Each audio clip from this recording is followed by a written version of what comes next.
Victoria Lane had spent most of her adult life calculating risks, environmental, financial, and personal. A consultant in industrial ecology, she specialized in identifying long-term sustainability flaws in massive infrastructure projects, advising corporations on how to avoid expensive disasters. It was a demanding career built on precision, discretion, and the understanding that power, in any form, never revealed itself all at once. Her personal life, however, was another story. After a grueling divorce that felt less like a split and more like a strategic retreat, she had decided to move to Ridgewood Hills, a neighborhood she once jokingly called safe enough to be boring. That's what she wanted now. Boredom. Safety. Predictability. She'd had enough years of uncertainty, and with 2 teenage children who had quietly absorbed the fractures in her marriage, she owed them more than just a roof and routines. She owed them peace. The house she chose wasn't extravagant, but it had dignity. Tucked at the end of a quiet street, it offered a modest sense of privacy and a generous backyard framed by old cypress trees. What truly sold her was the pool.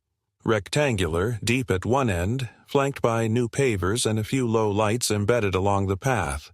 It was practical and clean, the kind of amenity that didn't scream luxury, but instead whispered recovery. Victoria didn't buy the house to impress anyone. She bought it to exhale. The pool wasn't an accessory, it was a tool, a space where her kids could laugh again, where she could clear her mind after long days reviewing soil erosion data or compliance reports.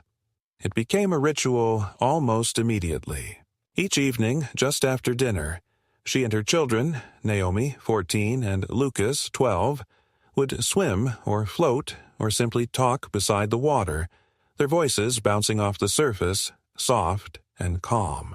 On their first weekend in Ridgewood Hills, Victoria hosted a small, quiet pool day with just her children and her sister Claire, who had driven up from Santa Rosa to help them settle in.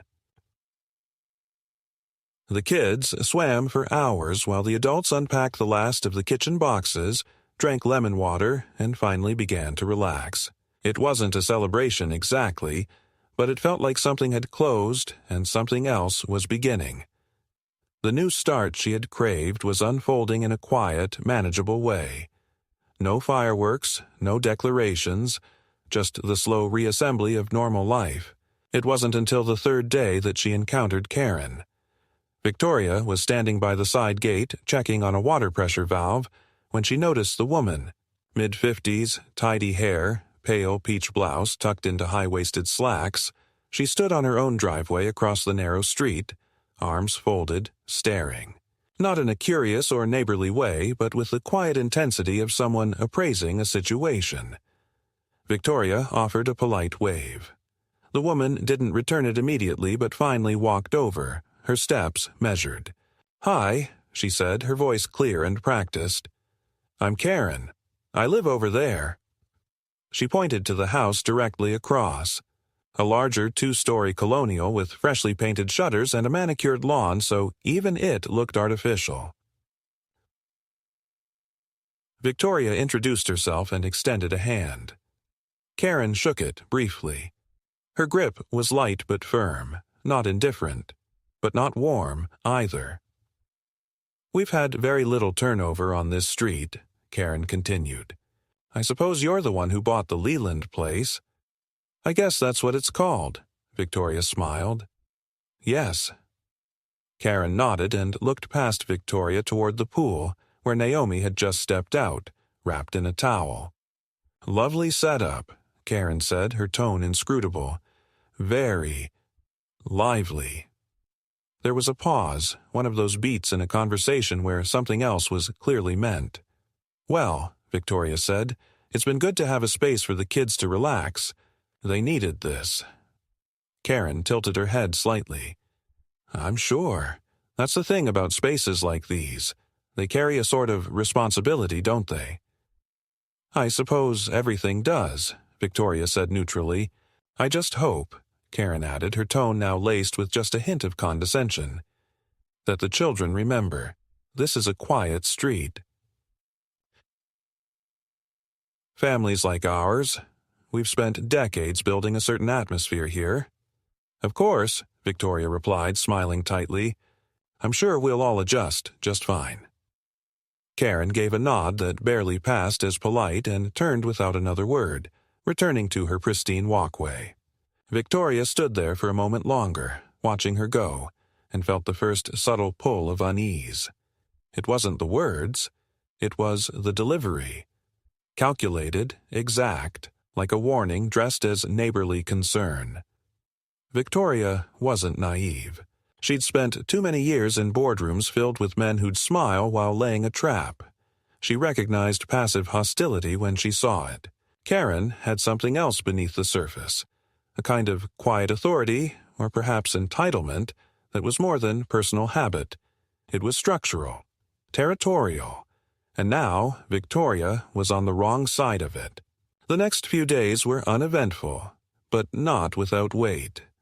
The children were enrolled in school, and Victoria began commuting to the downtown office twice a week. On evenings when she returned home late, she sometimes saw Karen standing just outside her garage pretending to arrange planters or check her mailbox, always looking toward their yard. Once, she saw her glance directly at the children in the pool and then look away, as if confirming something she'd already decided. Victoria told herself it was paranoia, that she was projecting the stress of the move, the remnants of the divorce, onto a neighbor who simply had a rigid personality. But doubt lingered. Then came the first letter. It was a folded notice, slid into their mailbox without a return address. The tone was impersonal but direct. Multiple neighbors have expressed concern over recurring noise disturbances originating from your property, particularly involving unsupervised minors in the backyard pool area. While we value community diversity, we hope all residents maintain respect for the established standards and traditions that define our street. It wasn't official, not from any agency or board, but the phrase "respect for traditions" stood out like a blade. There were no signatures, only a final line. We trust this matter will be addressed respectfully. Victoria stared at the paper, heart sinking. Not because it hurt, but because it was so precise. Measured, anonymous, and unmistakably manufactured to produce discomfort without confrontation. It didn't accuse. It implied. That was always the more dangerous kind of attack. She didn't show it to the kids. She didn't talk to Claire about it. Instead, she folded it, placed it inside a file in her home office, and wrote down the date. Part of her hoped it would be a one-off, that maybe, just maybe, someone felt annoyed and decided to blow off steam anonymously. She could absorb that. But another part of her, the part that had read hundreds of risk reports in her career, recognized the early patterns of escalation. In her world, the first anomaly was never the real issue. It was the signal that a larger trend had already begun. 3 days later, Lucas came inside from checking the mail and handed her another envelope. This one bore no postage, no handwriting, only a printed message on the outside. For Resident. Inside was a brochure for private schools in a neighboring city. Attached was a sticky note with 6 words. Some environments better match certain families. Victoria stared at it for a long time. She didn't feel angry, not yet. What she felt was a chilling sense of recognition. Someone, likely Karen, was starting a war. Not one declared through rage or violence, but through polite exclusion, manufactured reputation, and erasure by pressure. It was psychological gentrification. The silent campaign to push someone out, not because they violated rules, but because they simply didn't fit the script. And Victoria Lane had never fit any script she didn't write herself. The morning it arrived, Victoria wasn't even at home. She had taken an early meeting at a regional council office about groundwater contamination west of the city and didn't return until close to noon. The sun was already high, glinting off the surface of the backyard pool like polished glass. Naomi and Lucas were lounging near the shallow end, earbuds in, a summer playlist echoing faintly from a speaker by the fence. There had been no noise, no music above conversational level, nothing even close to disturbance. And yet, when Victoria approached the mailbox out front, tired and flushed from the long drive, she found a manila envelope tucked into the small metal slot, placed too neatly to be mistaken for regular mail. No stamp, no return address. Just her name, typed in a bold, sans serif font. Inside, she found a printed complaint. The tone was formal, clinical, and worded like something prepared by a community mediator. This letter serves as a documentation of a behavioral observation regarding the consistent and unsupervised use of your backyard swimming pool by minor residents. On multiple occasions, including weekday afternoons and weekend mornings, excessive vocal activity has been noted, which, while not expressly prohibited, may be interpreted as disruptive in light of the historical expectations of this neighborhood. There was more. References to shared auditory thresholds, preservation of intergenerational harmony, and an ominous phrase she read twice. It is suggested that recreational privileges align more closely with the spirit of long-standing community, tenure. Victoria stood at the end of her walkway, fingers tightening on the envelope, the weight of its phrasing sitting like a stone in her stomach. This was no longer suggestion. It was the language of exclusion masked as protocol. Every word had been chosen with surgical precision, and it reeked of someone with too much time and a deep commitment to social hierarchy. But it was the last sentence that crystallized her understanding of the situation. We understand that new residents may not yet be familiar with the tone of Ridgewood Hills, but respectfully ask that adjustments be made to minimize further discomfort for established families. Established families. Not residents, not neighbors, not people. Families, the ones who supposedly defined the unspoken rules, whose generational comfort took precedence over any written law. The implication couldn't have been clearer. Her presence, or her children's laughter, was already too much. She didn't tell the kids. She didn't want to plant seeds of fear or guilt in what had so far been a gentle transition. But she did take the envelope inside, scanned it, and forwarded a copy to her attorney, the same one who had helped finalize the property transfer and made sure her zoning was fully compliant. She included a short note. Not an official notice, but clearly meant as a precursor. Any thoughts? He replied within the hour, cautious but direct. Legally meaningless unless acted upon, but I've seen this type of maneuver before. Don't engage emotionally. Keep all communication in writing, and start documenting patterns. That afternoon, Victoria placed a small, weatherproof camera on the back fence. Not to spy on anyone, but to ensure that if anything did escalate, she wouldn't be left relying on memory alone. She didn't broadcast it. She didn't mention it to the children.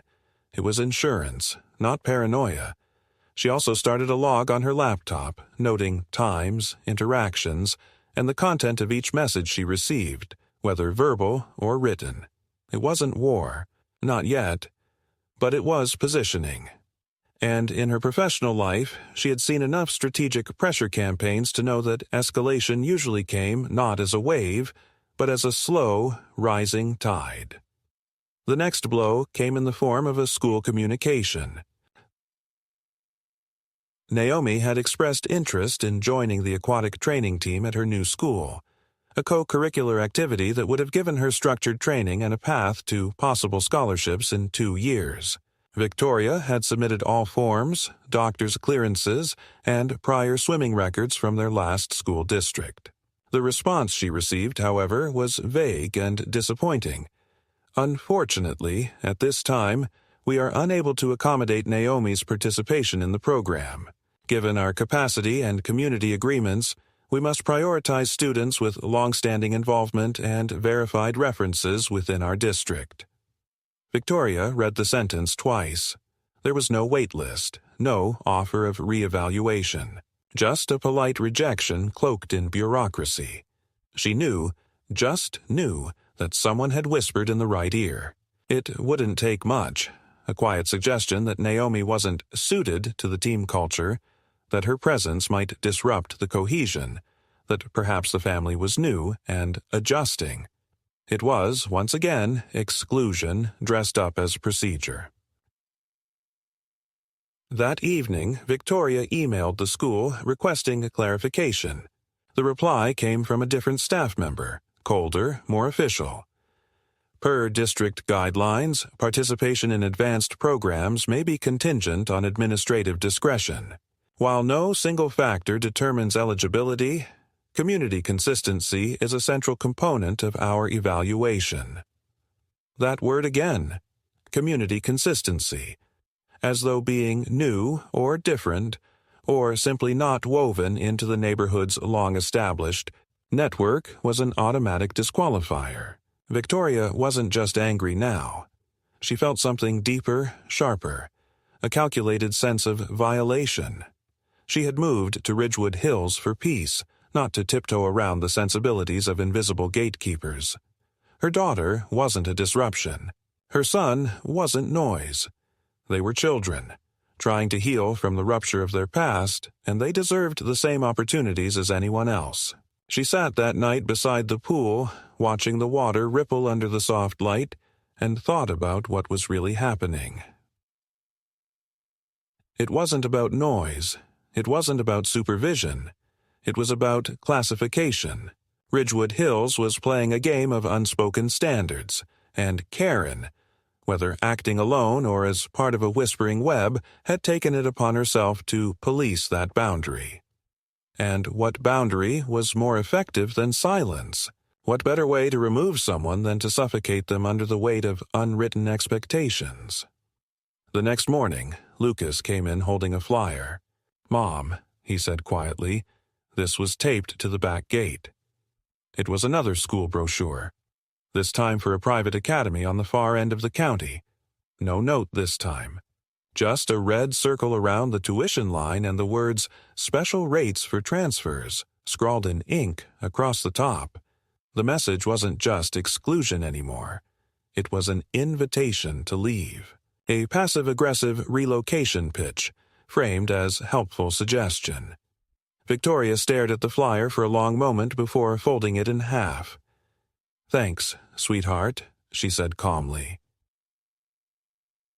"Leave it with me."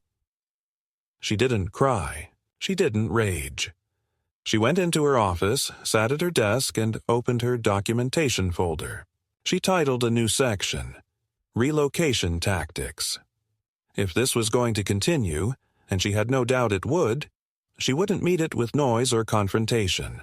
She would meet it the only way that ever held weight in systems built on perception. Facts, timelines, strategy. But she also knew something else now, something that curled deep in her chest like smoke. She wasn't just being targeted. Her children were being painted as less than, as undeserving of space, as somehow improperly socialized for the environment they now called home. That crossed a line. Victoria Lane had tolerated veiled disdain. She had endured implications and bureaucratic slights, but coming for her children in subtle, strategic strokes. That wasn't neighborhood discomfort. That was psychological warfare. And if Ridgewood Hills wanted to play by the rules of cold civility and hidden aggression, she'd play. But on her terms and with consequences. She poured herself a coffee, opened a fresh email, and began drafting a formal inquiry to the city's community relations liaison. She wasn't asking for conflict. She was asking for clarity. On neighborhood rights, on unregistered surveillance, on unverified complaints, and on the administrative discretion used to reject school program applicants. Not because she expected immediate answers, but because paper trails mattered. As she hit send, she looked out toward the pool where Lucas and Naomi were laughing again, unaware. That laughter, that sound, was not a problem. It was the point, and she would not let anyone shame them into silence. It wasn't a single moment that confirmed things were escalating. It was the steady rhythm of small, unmistakable shifts in tone, space, and behavior. Victoria began to notice that when she walked down the street, conversations paused. Not abruptly, not dramatically, but in that rehearsed, casual way that says everything while pretending to say nothing. Parents who had once smiled at the school gate began to glance away or respond to her greetings with a fraction too much politeness, like they were checking a social box under pressure. Children in the neighborhood no longer wandered into view during her kids' swim sessions. The sidewalks seemed clearer when Naomi and Lucas were outside. The air itself began to feel curated, cleansed of unpredictability, with their presence quietly boxed off from the rest. It was during this slow withdrawal that a formal envelope arrived, this time with a crest in the upper corner. Not a governmental emblem, but the neighborhood's own decorative insignia, printed onto cream cardstock with embossed edges. The wording inside was bland and indirect, but the implication was immediate. This communication is intended as a courtesy notice regarding multiple resident-reported concerns pertaining to backyard activity and perceived disruptions to neighborhood peace. While there is no punitive action being pursued at this time, we respectfully advise reconsideration of usage times and volume levels as they pertain to community cohesion. It was the first official step. Soft, non-committal, but backed by a logo and formatting designed to intimidate. Victoria read it 3 times and made copies. Then she opened her documentation file, printed out every prior message, note, and flyer, and arranged them chronologically. She began to map the language, repeated phrases like community expectations, legacy residents, and adjustment periods, recognizing them not as coincidental, but as coordinated messaging. Someone was organizing this campaign, and the formal notice only confirmed that what began as passive hostility had evolved into systemic exclusion. She wasn't just being watched, she was being processed. Her children were being reduced to symbols of disruption, and her refusal to play along was quietly labeled as aggression. The next incident was less subtle. One morning, Naomi walked out to retrieve the paper and returned with a strange expression. "There's something in the driveway," she said. Victoria followed her to the front steps and saw them. Rows of small white cards, laminated and wedged into the edges of the lawn.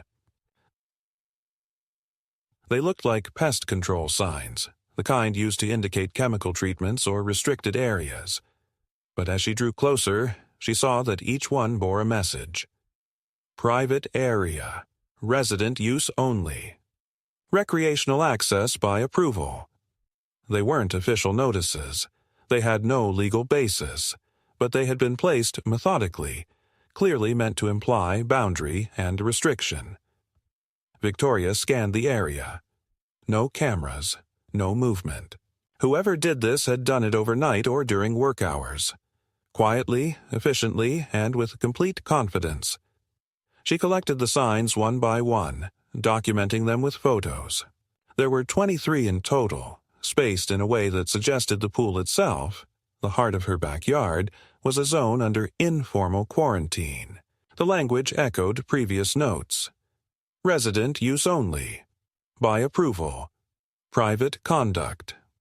It was a psychological operation, not a legal one. A message painted in suggestion and repetition. She forwarded the photos to her attorney, who responded in 2 sentences. "They're pushing." Don't react impulsively. Build the case. She didn't tell the children about the signs. 2 days later, she received an email from the city permitting department. Not a warning, but a request for clarification regarding her property's drainage and water runoff systems. Someone had submitted an anonymous inquiry suggesting that her pool might be causing neighborhood saturation and possible erosion near shared boundaries. The request was listed as standard review protocol, but Victoria knew what it really was. A weaponized technicality, a fabricated issue designed to force her into meetings, inspections, and bureaucratic friction. She pulled out the original permits, scanned every document, and scheduled an independent evaluation from a licensed hydrologist just to get ahead of the game. Meanwhile, Karen continued her silent campaign of presence. She no longer avoided eye contact, quite the opposite. Every time Victoria stepped outside, Karen was there, watering plants that didn't need water, dusting a mailbox, organizing patio furniture. She smiled now, with teeth, and waved as if greeting an old friend. But there was no warmth, only surveillance wrapped in a neighborly mask. On one particularly still afternoon, Victoria found her standing just beyond the sidewalk, holding a clipboard, watching the children swim. When she noticed Victoria watching back, she said, not unkindly but with slow, cutting precision, "They really do love the water, don't they?" That night, Victoria upgraded the fence cameras and installed motion lights along the perimeter. She was done pretending this was coincidence. The next escalation came not through a letter, but through silence. Lucas returned from school one afternoon quieter than usual. When she asked him about his day, he hesitated, then said, "One of the teachers moved me away from my group for talking too much. But I wasn't." It didn't seem significant until Naomi added, "Some of the girls said our mom's still figuring out how things work here." These weren't accusations. They were repetitions. Things children overheard and repeated because adults around them wanted to be overheard. Victoria didn't respond in front of them. She simply logged the statements, adding a new section to her file titled Child Isolation Indicators. She was building a case not for court, but for truth, for record, for survival. The worst thing you could do in a place like Ridgewood Hills wasn't speak loudly or break a rule. It was fail to conform to the silent doctrine of social hierarchy. On a Sunday morning, she received a letter marked urgent. It was from a local civic advisory group she'd never interacted with before, claiming a complaint had been filed regarding her landscaping. More specifically, the overuse of non-native flora and its impact on shared ecological balance. The accusation was absurd. Her backyard featured drought-resistant native species, carefully selected for sustainability. But the complaint had enough technical jargon to trigger a request for site review. It was no longer about the pool.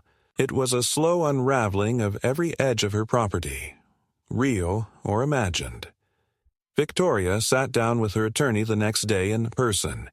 He reviewed her file, now a thick folder of emails, notes, flyers, photos, and reports. After a long pause, he said, "This is a coordinated pressure system. They're not trying to win a case. They're trying to wear you out." "What do they want?" she asked. He looked at her evenly. "You to leave. Not publicly. Just fade out," she nodded. "Then we don't fade."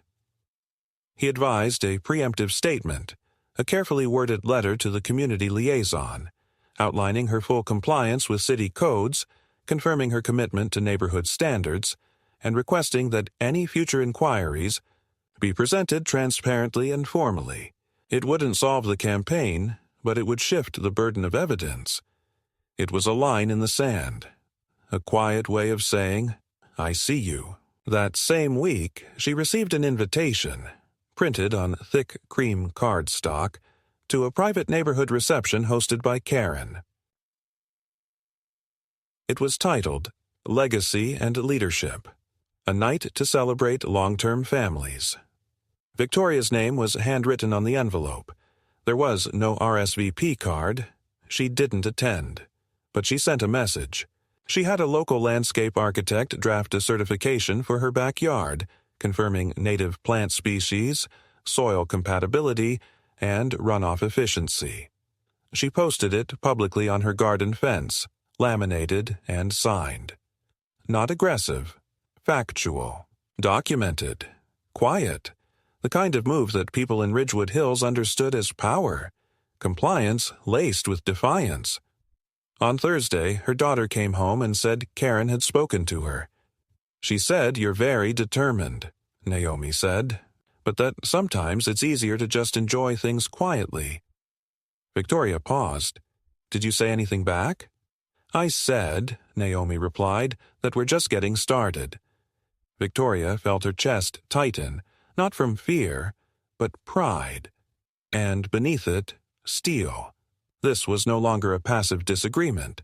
This was a siege, and she wasn't moving.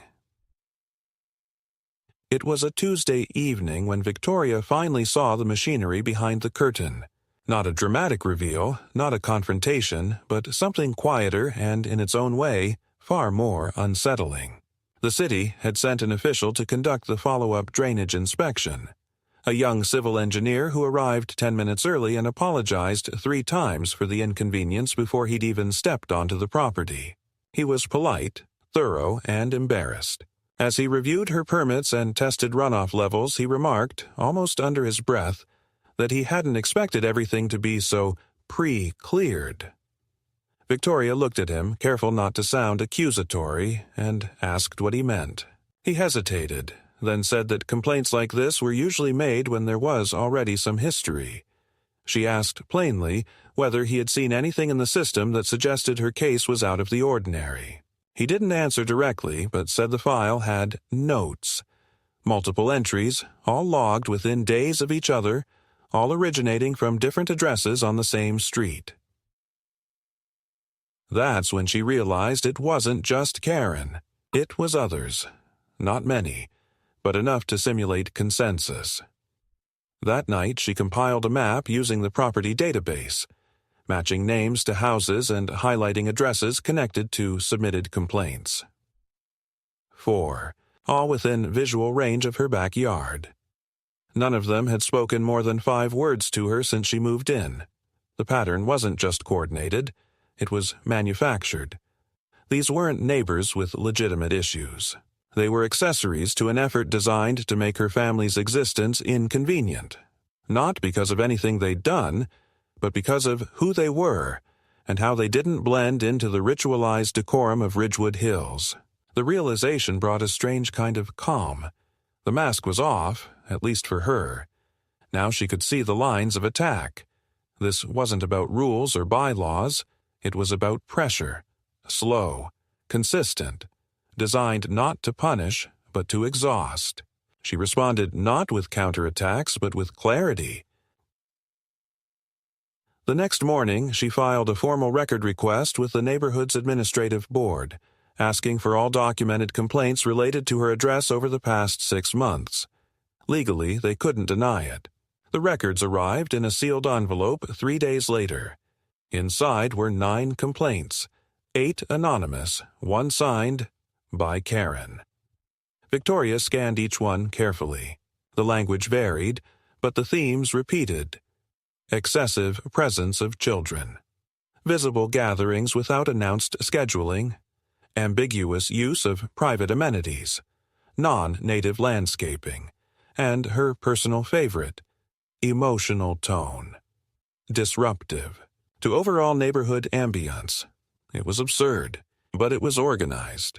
She sent the full packet to her attorney, who advised her to retain a compliance officer, a neutral third-party professional who could assess the legitimacy of the complaints from a legal standpoint and issue a statement of condition. He also advised restraint. "You're winning," he said. "That's why they're doubling down." At his suggestion, Victoria hired an urban planning consultant with no ties to the neighborhood. He reviewed her property's code compliance, photographed her yard, assessed light and noise levels, and concluded that she not only met but exceeded municipal standards. The report was signed, sealed, and formatted to be posted publicly, which she did. 1 laminated copy on her gate and 1 mailed to the neighborhood administrative board.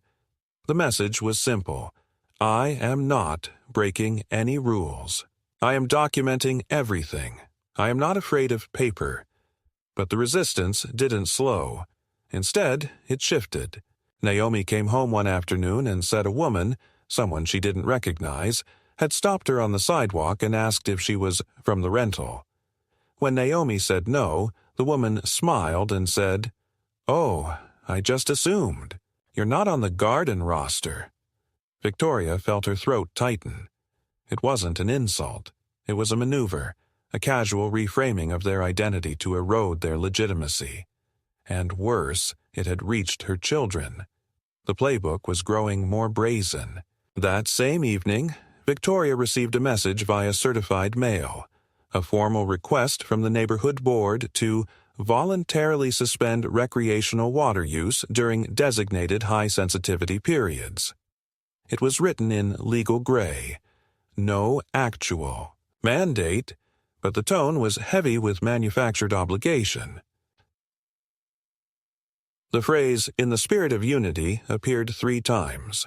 It referenced a new seasonal adjustment measure, one not previously mentioned or approved, and cited concern from legacy community members. She read it in silence, then laughed. For the first time in weeks, it wasn't bitter. It was incredulous. They had invented a sensitivity period to guilt her into stopping pool use. She didn't comply. Instead, she posted the notice, with her annotations in red pen, on the inside of her front-facing window under the heading, "Unofficial mandates were declining today." The next morning, someone tore it down. She replaced it with 2 copies. The following weekend, a new development. Her car, parked in her own driveway, was keyed. Not deeply, but deliberately. A single line across the passenger side. It was done with surgical care, just enough to be visible to require repair, but not enough to provoke police action. Victoria took photos, filed a report, and added it to her documentation. There was no proof, no video, no witness. But she knew. She also knew she would not retaliate. Instead, she took Lucas to school early the next morning and asked to speak to the guidance counselor. She explained that her family was experiencing subtle but increasing hostility in the neighborhood, and that she wanted to ensure her children were supported in case things escalated further. The counselor, to her credit, was understanding. She didn't ask for details. She simply nodded and said, "We'll watch for changes." It was the first time Victoria had spoken the truth aloud to someone outside her immediate circle. It felt like setting something down. Not a burden, exactly, but a weight she had grown used to carrying. She left the office not lighter, but steadier. Her world wasn't collapsing. It was adapting. That night, she sat with Naomi and Lucas by the pool.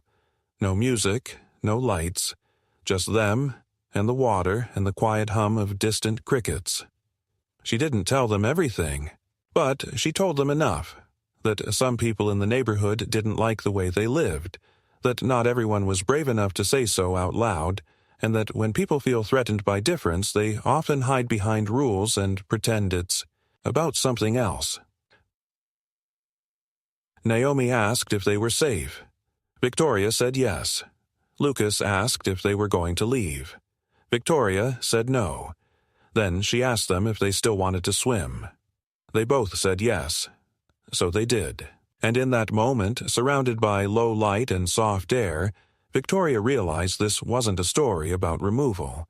It was about resistance. Not loud or flashy, but quiet, intelligent, and relentless. They weren't intruders. They were survivors. And no amount of paper, whispers, or laminated notices was going to change that. Victoria had underestimated them. Not in terms of their malice. She had known from the first comment at the fence that Karen's brand of animosity was methodical, but in the scale of their commitment. She had assumed that once her documentation, her legal compliance, her refusal to cower had been made evident, the hostility might recede. At the very least, she had hoped it would return to a low-level hum, that the overt maneuvers would fall back behind a polite smile and a curt nod. But Ridgewood Hills had not forgotten. And it had not forgiven. The first real sign of a shift came in the form of a neighborhood-sponsored safety initiative. At least, that was how it was framed in the circular. The flyer was slipped into every mailbox on her street, a glossy trifold filled with buzzwords like wellness, property awareness, visibility, and communal mindfulness. What struck her, however, wasn't the initiative itself, but the implication. The featured images all showed white, middle-aged couples tending lawns, walking dogs, sipping coffee on porches, all looking safe and content. There were no children, no diversity, no exceptions. The unspoken message was unmistakable. Safety was a reflection of sameness. At the very bottom, in faint script, was a line that read, "If you observe patterns of recurring disturbance, please document and report to the safety liaison." There was no name, no process, just an open invitation for sanctioned surveillance. Victoria felt her stomach clench as she reread the line, understanding immediately that this wasn't about crime prevention. It was about narrative control. She watched from her kitchen window as several neighbors walked to each other's homes, trading comments and chuckles as they unfolded the same glossy pages, nodding as if they had just received confirmation of some pre-decided truth. That night she updated her log again. Then she added a new section. Normalization of targeting. She began recording not just events, but how they were introduced, how official language was used to disguise manipulation, how passive voices deflected accountability. The next week brought more than flyers. One morning, Victoria returned from the grocery store to find a city notice posted on her fence. It wasn't a violation, but a pre-notice. A community standards audit set to be conducted within 10 days. The document cited a recent uptick in maintenance concerns across specific residential zones. The language was vague, but it gave the city the right to enter her property for visual inspection of landscaping, irrigation efficiency, and non-permanent structures. She called her attorney immediately, who confirmed the notice was legitimate but almost never used in residential areas unless a complaint had been escalated through formal channels. "They're leveraging city policy to keep you under the microscope," he said. "This isn't normal oversight. Someone is pushing this from inside the local administration. Not high up, but someone embedded." The phrase made her skin crawl. Not because she didn't believe it, but because she had suspected as much for weeks. This wasn't just Karen anymore. This was a small network of motivated individuals who saw Victoria not as a person, but as a disruption, a foreign element in a system designed for replication, not variance. In response, Victoria retained a second consultant, this time a former city planner, now in private practice, who reviewed the audit process and helped her prepare every square foot of her property for examination. The preparation was exhaustive. Soil reports, sprinkler calibration, native plant indexing, even airflow readings for her outdoor fans. She didn't just comply, she overperformed. She made it impossible for the audit to find fault. When the inspection occurred, the city official, a man in his 50s with a weary posture and a clipboard full of boxes, barely looked her in the eye. He spent 17 minutes on her property, said little, and left with a quiet nod. She watched him walk away and knew the real inspection had never been about compliance. It was a show of reach, a reminder that she could be touched without being accused, that they could make her jump without ever shouting. 2 days later, the online rumors began. A parent at school messaged her, apologetically, to ask if she was aware that someone had started circulating a claim that her children were being home monitored for emotional disturbances. Victoria stared at the message in disbelief, feeling a cold, slow fury settle into her bones.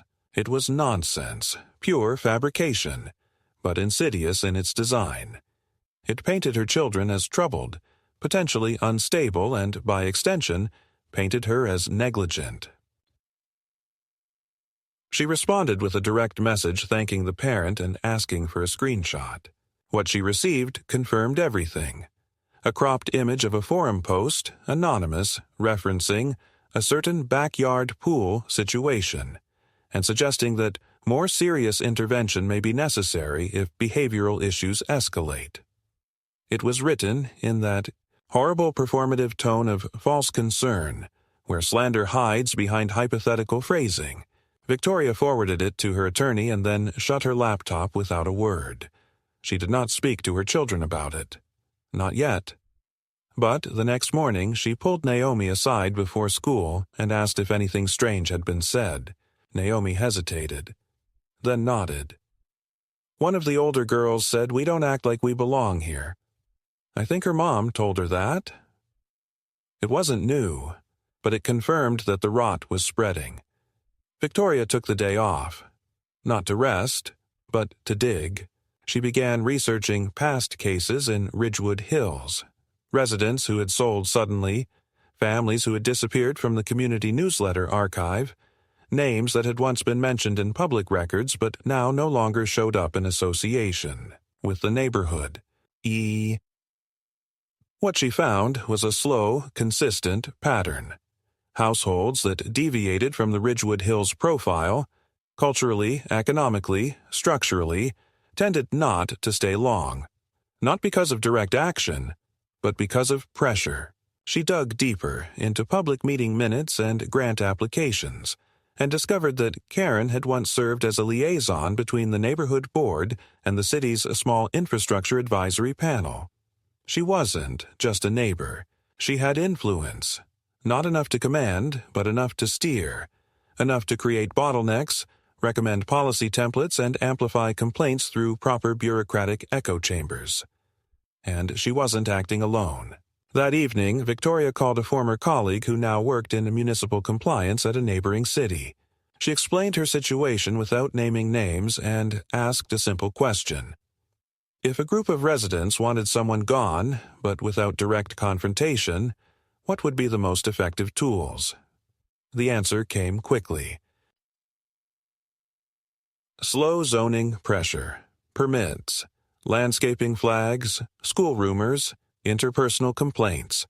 If you don't respond emotionally, they escalate to reputation. They don't want to win. They want you tired. Victoria sat in silence after the call ended, then typed a single line into her log. Their strategy is exhaustion. But she had no intention of leaving. Instead, she requested a formal meeting with the neighborhood administrative board, not to complain, but to ask questions. She entered the room, calm, prepared, dressed like a professional, and asked for transparency. She wanted to understand the process of complaint management, the source of the new community initiatives, the origin of the sensitivity period policies, and the criteria for involvement in wellness audits. She did not accuse. She requested policy. They were unprepared. One board member fumbled a response about evolving standards, another referred her to outdated documents. Karen sat silently at the far end of the table, legs crossed, expression unreadable. Victoria left without argument, but as she walked out, she handed a printed report, bound, indexed, and cross-referenced to the administrative secretary. The title read, Resident Record of Compliance and Patterned Harassment Indicators. She had made 30 copies, one for each board member, one for city council, one for her lawyer, one for the press, should she need it. That night, someone threw a small object over her fence. It wasn't dangerous. It was a tennis ball, marked with red paint. But the message was clear. We see you. Victoria picked it up, dropped it into a plastic bag, and added it to her file. She went to bed early, not because she was tired, but because she was still in control. And they knew it. The breaking point arrived not in the form of a confrontation, but through a formal notice slipped under Victoria's door. So carefully placed it didn't bend. The paper was crisp, heavy stock, marked with the insignia of the neighborhood council and printed with surgical neutrality. It was not a violation, not a citation, but a notification of scheduled community mediation, an invitation with the weight of a summons. The text informed her that due to ongoing resident concerns regarding property use, behavioral disturbances, and interpersonal tension, a facilitated dialogue was being arranged to clarify expectations, restore cohesion, and assess compatibility. Compatibility. That was the word that lingered in her mind like an echo bouncing off concrete. It didn't refer to law or code or regulation. It referred to culture, to subjective feelings, to some invisible measure of belonging. It was the kind of language that didn't accuse you directly but invited you to consider whether you were the problem and whether leaving would be easier for everyone. It was the kind of invitation that didn't ask for attendance. It demanded submission masked as cooperation. Victoria didn't hesitate. She contacted her lawyer and shared the document. He read it twice and replied flatly, "They're trying to stage a public shaming under the guise of mediation. Don't go alone. Don't speak off record. Don't accept their premise." She agreed, and together they drafted a formal response. She would attend, but only with representation, only if the meeting were recorded, and only if the source complaints were disclosed beforehand in writing. She included legal citations for her rights as a property owner and a clear statement that she was not seeking resolution for fabricated problems, but rather transparency for real harassment. It was a challenge cloaked in professionalism, and it threw them off balance. The response from the council was late, stammering in tone, trying to recalibrate the meeting as informal discussion, insisting that it was purely optional, while still hinting that her absence might be viewed as a lack of good faith. But she had already won this round, not by shouting but by refusing to play their role. She wasn't defensive. She was assertive. She wasn't asking to belong. She was reminding them she already did.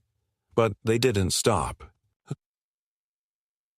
That same week, a city utility van appeared on her street, unannounced. The workers claimed they were conducting routine access checks for public lines, but their questions became increasingly pointed, asking about the depth of her pool, the age of her electrical systems, even whether her outdoor lighting exceeded lumen limits. Victoria kept her voice level and called her lawyer while they stood in the yard. They left quickly after she mentioned it. Later, he confirmed no such inspection had been scheduled for her zone. It was a bluff, a probe. They were testing her for cracks. She gave them none. 2 days later, Naomi came home from school early. She was visibly shaken but trying to mask it. Victoria asked what had happened and her daughter hesitated, then pulled out her phone and showed her a message circulating in a private student chat.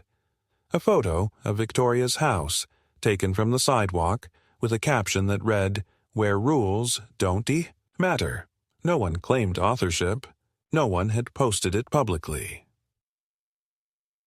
It had been shared hand to hand, through whispers, through screens, through a network that never left fingerprints but left bruises all the same. Victoria looked at her daughter and saw something shift. Not fear, but anger, sharp and precise. "Why are they so afraid of us?" Naomi asked. Victoria didn't have an answer that would fit into a sentence, so she gave her the truth.